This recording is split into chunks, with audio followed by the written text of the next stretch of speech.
रोहित जी, क्या हम सही कर रहे हैं? अभी हमारी शादी नहीं हुई है, सिर्फ एंगेजमेंट, और आज हम ऐसे इस हालत में हैं। क्या ये हमारे रिलेशन के लिए ठीक है?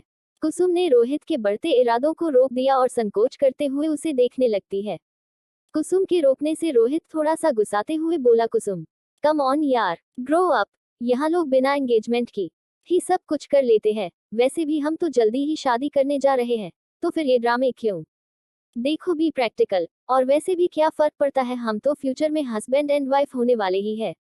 उद्धरण चिन्ह। कुसुम ने अब नजरें झुकाए और बोली, हाँ पर कुछ नहीं। देखो बाहर मौसम कितना सुहाना है, इस रोमांटिक पल को एंजॉय करो। रोहित ने कमरे की खिड़की से बाहर इशारा किया तो कुसुम की नजर खिड़की पर गई। बाहर हो रही बारिश और तेज हवाओं के झोंकों को महसूस करने लगी।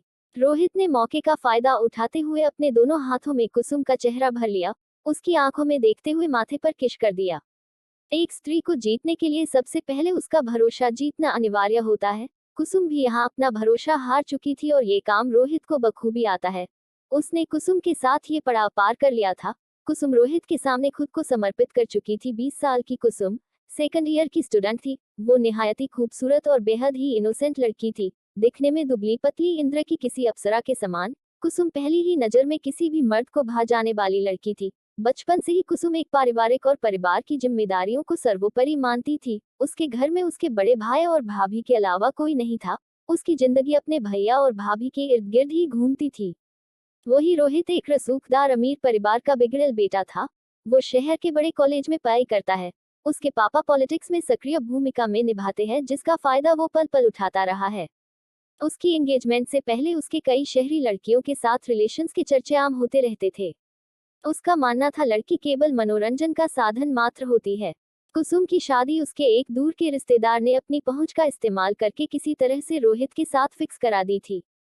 उनकी एंगेजमेंट को अभी महीना भी नहीं हुआ था। रोहित ने कुसुम के साथ जान पहचान बढ़ाने के लिए उसे पहली बार अकेले में मुलाकात करने के लिए बुलाया था, जिसके लिए उसने कुसुम की भाभी से स्पेशल परमिशन ली थी।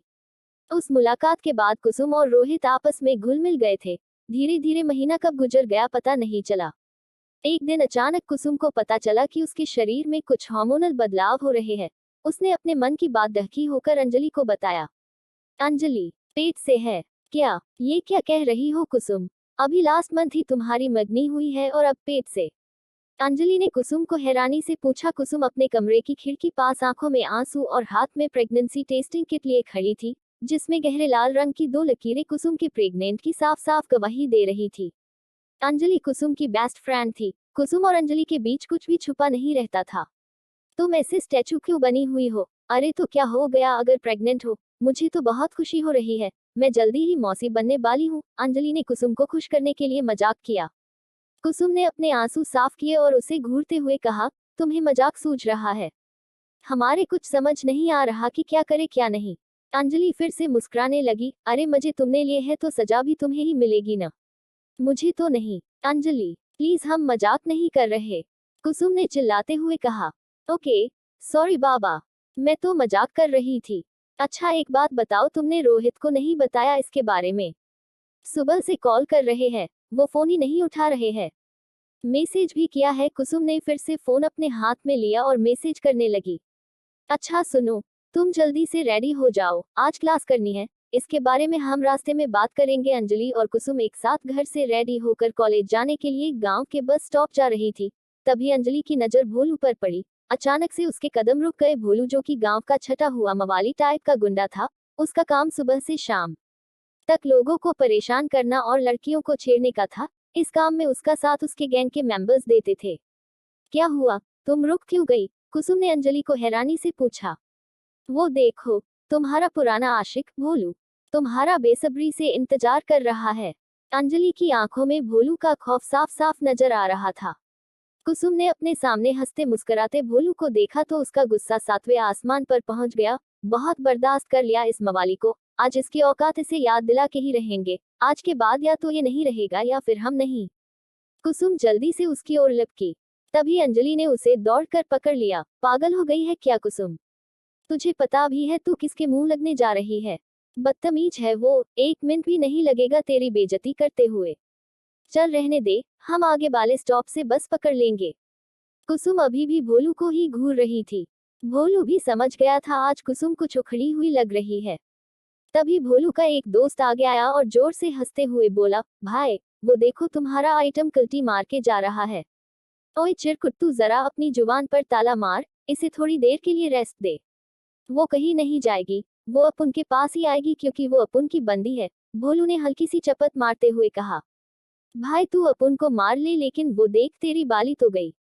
हाँ रे, सही बोला तू। गाड़ी निकाल। भोलू ने अपने साथ बाइक पर 4 गुंडे बिठाए और कुसुम का पीछा करने निकल गया। अंजलि और कुसुम कुछ ही दूर निकली थी कि भोलू की बाइक उनके आगे आकर रुकती है। कुसुम के कदम अचानक से रुक गए। कुसुम, तुम वापस क्यों जा रही हो? आज तुम्हारी क्लास नहीं है। भोलू ने बड़े ही प्यार से कुसुम की ओर देखकर पूछा। नहीं है, तुमसे मतलब, कुसुम ने चीखते हुए भोलू की बात का जवाब दिया। चीखो मत, चुपचाप रास्ता बदलो और निकालो यहाँ से। अंजलि ने कुसुम का हाथ पकड़ के धीरे से फुसफुसाते हुए खींचा। अब वे दोनों रास्ता बदल के वहां से जाने लगी, लेकिन भोलू जैसा ढीठ इंसान इतनी जल्दी समझने वाला नहीं था। उसने फिर से अपनी बाइक घुमा के कुसुम के आगे खड़ी कर दी। देखो भोलू, मैं तुम्हें लास्ट बार कह रही हूँ, मेरा पीछा करना छोड़ दो, वरना। कुसुम ने भोलू को उंगली दिखाकर कहा। एक मवाली हंसते हुए भोलू से बोला, भाई ये तो उंगली दिखा रही है, तुम कहो तो इसकी ये उंगली काट दूं।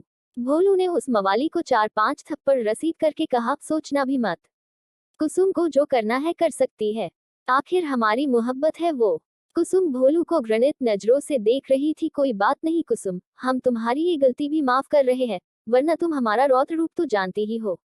क्या कर लोगे? हाँ बोलो, क्या कर लोगे? मैं चिल्ला चिल्ला के पूरे गांव को बता दूंगी कि तुम मेरा पीछा करते हो और मुझे परेशान करते हो। पुलिस में भी बताओगी। कुसुम का गुस्सा आज फट पड़ा था। कुसुम उसे खरी खोटी सुना रही थी और भोलू मुकराए जा रहा था। तभी अंजलि उसे पकड़ के खींच ली जाती है। मवाली आखिर समझता क्या है अपने आप को। ठीक है जाओ, आज तुम्हें लेट हो रहा होगा, कल मिलते हैं। भोलू ने मुस्कुराते हुए हाथ हिला के बाय कहा। तभी अंजलि ने उसे शांत कराते हुए कहा, चल शांत हो जा, कम से कम आज के लिए तो जान बची। वे दोनों कुछ कदम ही आगे चली थी कि कुसुम का फोन रिंग करने लगा। कुसुम ने देखा तो ये कॉल रोहित कर रहा था। उसने पिक किया और बोली, रोहित जी, हम कब से आपको कॉल कर रहे हैं और आप है कि एक बार भी उत्तर नहीं दे रहे। ओहो, क्या हुआ मेरी जान, इतना क्यों घबरा रही हो? वो दरअसल हम पॉलिटिक्स वाले लोग हैं, हो जाते हैं कभी कभी बिजी।